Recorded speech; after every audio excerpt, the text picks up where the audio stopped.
things that got people riled up on this. Jump to a bunch of assumptions that just don't exist either in this or could exist. There was the provision that someone could work 11 hours and not get paid. That made the assumption we had police officers on a salary schedule based on a 40-hour-a-week schedule. We don't have that at all. No, well, my main concern is a lot of the testimony that we heard that basically said that through our agreements that have been negotiated, the city's basically been able to evade paying overtime or not pay overtime because of the flexibility in the bargaining language. My fear is if we move away from that, the implications may be increased costs for the city. And I guess I just need some more general background in this. You know, as far as the paying overtime, we still retain all that same flexibility, whether it's the comp time provisions, whether it's the Kelly shift, whether it's for police officers, the 207K provision, all that is still there as a minimum, and we can negotiate above it. We can negotiate better systems. We've always been subject to FLSA as far as being the minimum. And frankly, I've learned way more than I wanted to learn about scheduling over the last 2 weeks. And one of the things that struck me is in some situations we might have employees who even work less than the amount that would be required here under the fair labor and the traditional approach. Are we in any way going to include that now? no, this is still open. The idea is that people will be try to get closer to a system where people are compensated for actual hours worked. However, nothing in here, as it says, all municipal employees, paragraph before. Overtime compensation eligibility is defined in AMC Chapter 330 in sequence. What it leaves open is for negotiation and get some standardized policies, but it does not change any of what is available to us as policies to create the most effective and most efficient procedures. And I think you had a question in regard to military leave. Yeah. We are governed by the federal law, USERRA. In 330, we allow 10 days for National Guard leave, and then we also allow for unpaid leave time when someone is on a long-term deployment with rehire provisions. I have not ever heard of this, our 10 days doesn't work, the state has 16 and a half.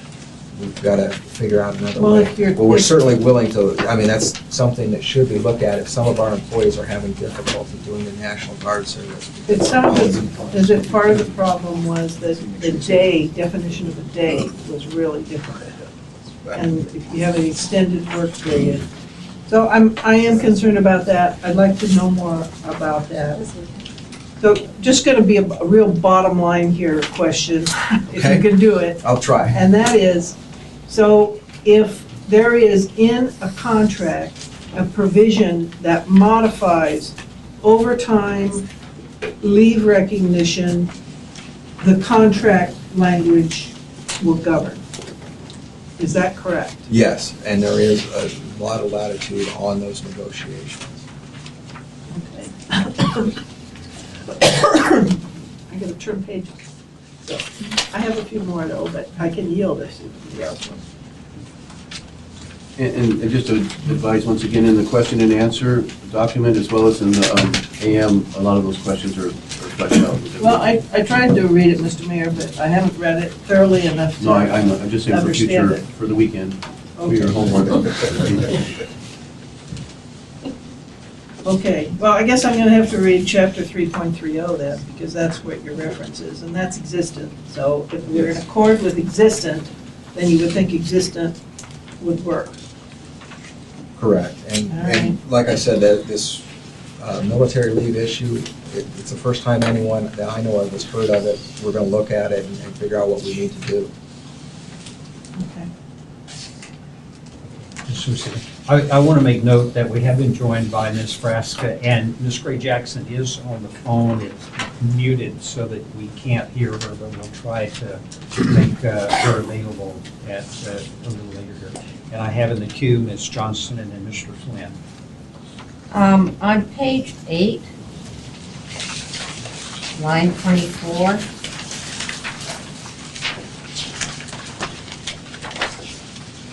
I wasn't sure why we included education incentive pay for IAF, because aren't we talking here about the PIP program? And weren't we looking at education as one of the negotiated items? The,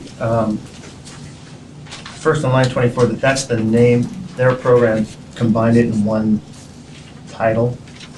First of all, the education part and the incentive pay part. So I just used that title so it's easy to find if somebody wanted to look at that particular contract. And if you note at the bottom of that same paragraph, we're talking about dealing with education incentives in chapter 330, so we can kind of get going forward some sort of standardization on what we allow. And what we're looking at is trying to tie higher education achievement to the needs of the job.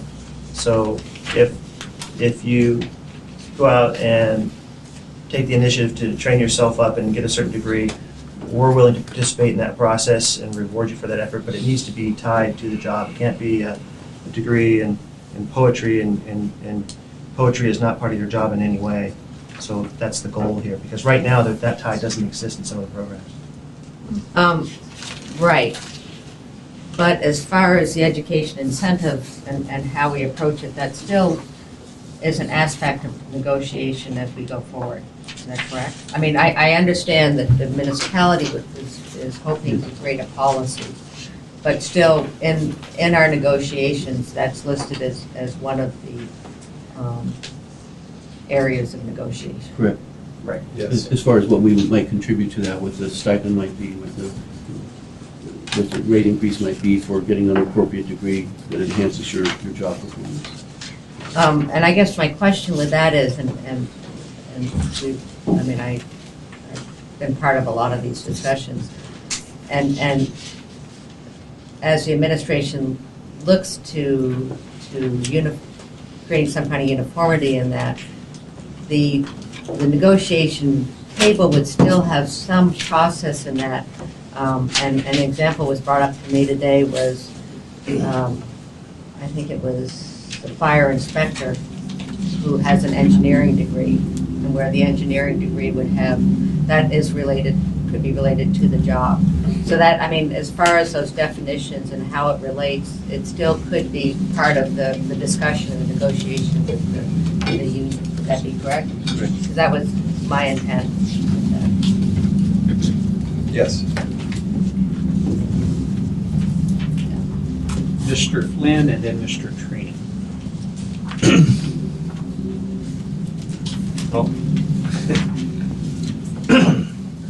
So I'm just handed the memo that apparently the municipal manager put out saying that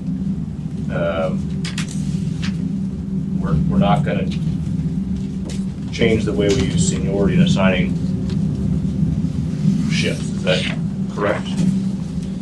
That is what the policy is going to be, and as a practical matter, there's been language in here to increase flexibility in handling scheduling. But as a practical matter, operations need to be run and need to be run in a fair and efficient manner, and there needs to be a procedure of deciding who goes to what station or who gets overtime, depending on the department. And what the chiefs have said is they're going to continue to use seniority for the most part.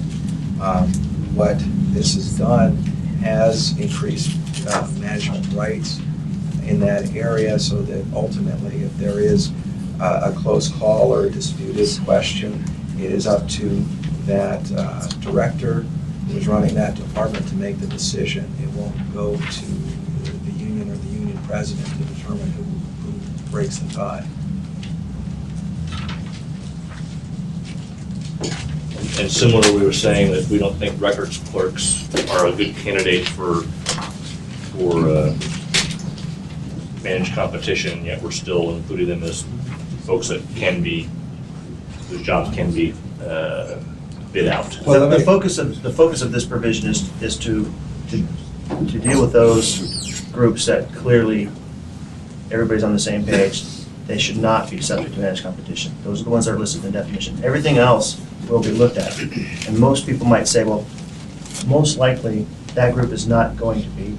Most likely this group could be. But those decisions are going to be made later after we develop the particular program and present it to you guys for your approval. I'd like to point out, the word seniority is not used anywhere in this ordinance.